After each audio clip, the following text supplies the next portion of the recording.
Já vamos perceber o porquê de tu quereres medir tudo, porque uma das razões que me levou também a fazer-te este convite para tu vires cá falar das 7 bases do sucesso, está também baseada naquilo que tu partilhaste comigo e que tem a ver com a tua própria história e o que é que te trouxe a ti para este mundo do desenvolvimento pessoal. Tu estiveste ligado muitos anos ao mundo das vendas e eu gostava que nós fôssemos até esse momento que tu partilhaste, que eu acho que é mesmo muito interessante, e é aquele momento de disrupção em que aquilo que devia estar certo está errado. Tu vais-nos contar melhor do que eu, estou só aqui a fazer um pequeno suspense. Mas essa história que partilhaste comigo realmente cativou-me, porque foi o teu motivo, não é? Um dos teus motivos para esta entrada do mundo. Então, eu gostava que tu nos falasses desse particular momento que te trouxe ao mundo do desenvolvimento pessoal, que é para depois começarmos a entrar nas 7 bases do sucesso. Também acho que vai ser uma grande riqueza para nós, para quem nos está a ouvir, para aqui, para a comunidade do Bela Questão, termos aqui um somatório teu, depois de mais de 330 entrevistas, depois de teres escrito um livro sobre estes 7 fatores, acho que vai ser muito rico para nós termos aqui um pouco daquilo que é o teu conhecimento, o conhecimento que tu absorveste e que aprendeste em relação a estes fatores. Então, começava por te convidar a partilhares connosco o momento que te traz ao mundo do desenvolvimento pessoal. Olha, o momento que me traz ao mundo de desenvolvimento pessoal são dois. Um primeiro tem a ver com a necessidade de procurar conhecimento para entregar à minha equipa, porque na altura trabalhava com a minha empresa trabalhava com muitos comerciais e tínhamos 5 desses elementos que estavam no top 500 da Europa. E quando eu digo top 500, estamos a falar não nos 500 mais, mas nos 10 primeiros dos 500. Ou seja, fica aqui o crescimento, a evolução e tipo o que é alta performance a fazer negócio. E isso na altura... Podes dizer qual é que era o setor do negócio? Só porque pode haver... Era venda direta. Venda direta.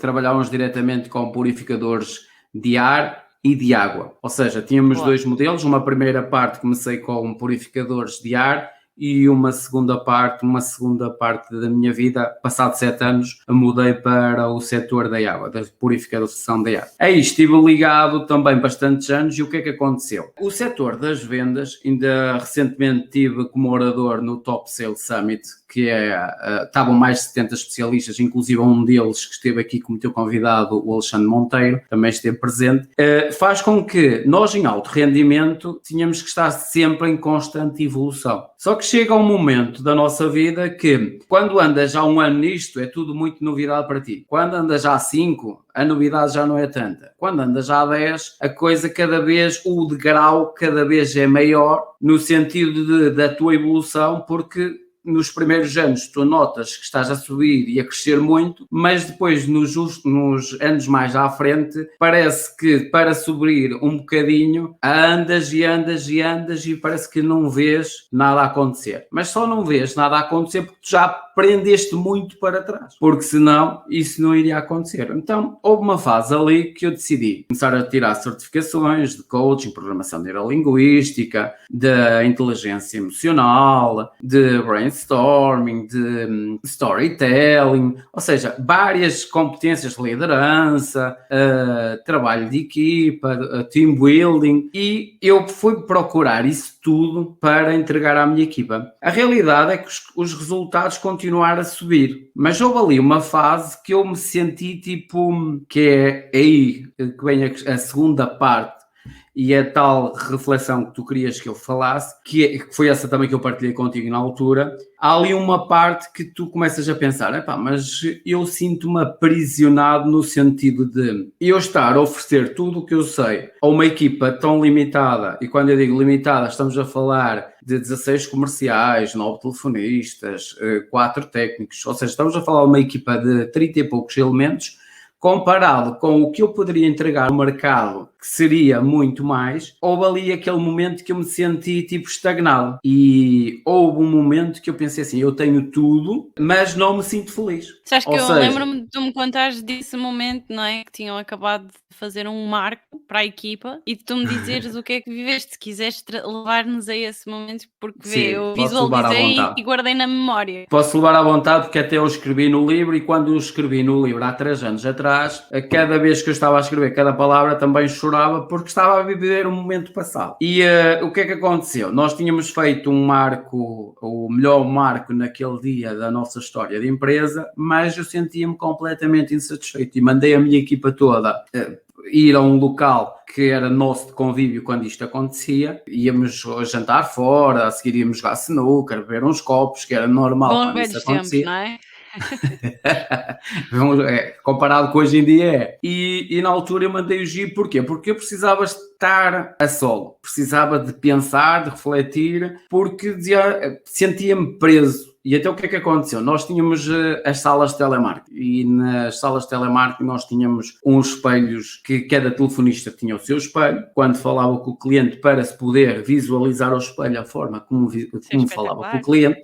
E depois tu Grande consegues dica. perceber. Grande dica para autoconhecimento, para as pessoas terem Sim, sim, sim, sim. consciência. Mas era propositado. Atenção que é um método americano que eu, por exemplo, eu trabalho nesta área desde os 18 anos no mundo da venda e o americano tem muito isso, que é as salas de telemarketing têm um espelho para a própria telefonista se ver a comunicar com o lado lá. E porquê? Porque do outro lado muitas vezes tens pessoas altamente efusivas, outras que são super alegres, mas outras que estão a descambar o mundo em cima de ti. E muitas vezes tu deste lado tens um espelho em que tu dizes assim, segura-te Alexandre, segura-te. Tens logo a Ou noção de então, como é que aquilo te está a afetar. exatamente. E muitas vezes também ele tem 2 propósitos, esse espelho. É o seguraste, o ver como é que tu falas com os outros, mas ao mesmo tempo também valorizaste a tua própria autoestima de não teres a vergonha de olhares ao espelho durante 8 horas por dia, que é o teu trabalho. E não teres vergonha de dizer, não, isto é o meu ganha-pão. Há pessoas que gostam de fazer isto porque gostam de fazer, mas há outras que não gostam. Sim. Mas tu tens a capacidade de poder olhar ao espelho, que é o que poucas pessoas hoje em dia se fazem no seu dia-a-dia, porque têm medo do que veem do outro lado. A realidade é que eu peguei naquele espelho, cada espelho que eu tinha naquela sala de telefonistas, que eram 6, eu passei por cada um e em cada um eu fazia uma pergunta. Fazia a pergunta do que é que eu estou aqui a fazer e porque é que eu me sinto insatisfeito, porque é que eu não estou bem, porque é que eu não me sinto feliz, porque é que eu tenho tudo e não me sinto feliz. Até que, e cada vez cada espelho a intensidade aumentava e cada espelho a clareza mental também era maior. E as lágrimas também, como é óbvio. Depois, um último espelho, que foi o meu último espelho e que me caiu a ficha, foi o espelho da casa de banho. E essa O que é que tu questão estavas ali a fazer? era o que é que me fazia sentir insatisfeito com o meu estado, tendo eu tudo na vida. Tendo casa, tendo carro, tendo comida, tendo dinheiro, tendo pessoas que gostavam de mim, mas porque é que me sentia infeliz? E quando eu chego ao último espelho, esse último espelho, que foi o espelho da casa de banho, foi quando desabou tudo sobre mim e eu disse, não, eu tenho que tomar uma decisão porque eu não estou a ser feliz. Porque me sinto aprisionado. Imagina-te um pássaro que está dentro de uma gaiola, mas está com a porta aberta, mas não quer sair dali, porque tem algo que o agarra ali, que é o passado, mas tem uma porta aberta que diz assim, opá, só não boas se não quiseres. Depois, nessa última passagem, também veio muitas reflexões de conversas que eu tenho com a minha avó, que hoje em dia tem 91 anos, mas outras conversas com outras pessoas mais velhas que eu sempre me habituei a ouvi-las. E muitas delas, eu, pelas histórias que ouvi, nunca viveram os seus sonhos. Ou seja, condicionaram sempre a algo em prol dos outros e não em prol dos seus sonhos. E uma das coisas que eu pensei para mim foi, eu não quero, quando for mais velho, quando tiver 80, 90 ou 100 anos, estar numa cama de um hospital e dizer assim, eu fui uma pessoa que que sonhou muito, mas nunca quis concretizar nada. Eu sou uma pessoa que afinal sou um frustrado que aqui ando, porque podia ter voado muitas vezes, tive a oportunidade de voar muitas vezes, eu próprio cortei as minhas asas, ninguém me cortou as minhas asas, fui eu próprio que as cortei. Foi quando eu decidi então dizer, ok, vou fazer uma transição, vou abandonar tudo que eu faço de forma lenta, no sentido de o processo e as pessoas se habituarem à ideia, fazer o desmame e a seguir vou seguir o meu caminho. E assim foi. Esse percurso do 2007 a 2011 levou 4 anos a acontecer, não foi uma coisa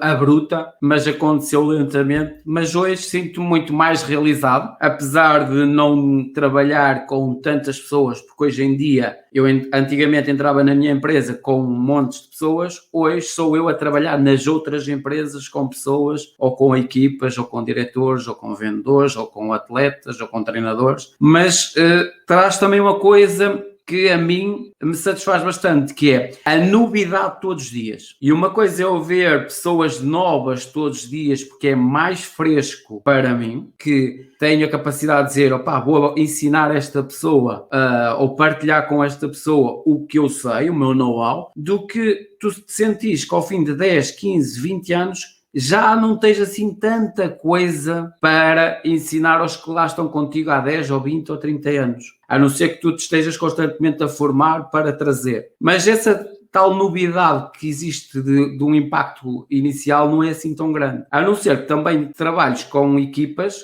vamos imaginar que tu já és um sénior dentro de uma equipa, mas de repente a tua equipa está em constante remodelação, constante crescimento e constante recrutamento, e tu és a pessoa que está constantemente a formar os novos. Então aí o alimento é sempre fantástico. Porquê? Porque tu vês esses novos a crescer. Esse contexto é diferente. Quando tu chegas a um nível de patamar tão alto, que é o que acontece muitas vezes com pessoas que eu trabalho hoje no meu dia-a-dia, não lhes falta nada como não me faltava nada há uns anos atrás. Falta-lhes a motivação para se manter ali. E qual é o próximo degrau? Porque a subida já não é tão acentuada. A subida é só mais um bocadinho. E esse mais um bocadinho para manter faz toda a diferença. É um grande desafio. Olha, incrível teres partilhado essa parte mais autêntica da tua história. Aprecio mesmo muito abrir o coração. Era uma das coisas que eu dizia logo nos primeiros episódios do Bela Questão.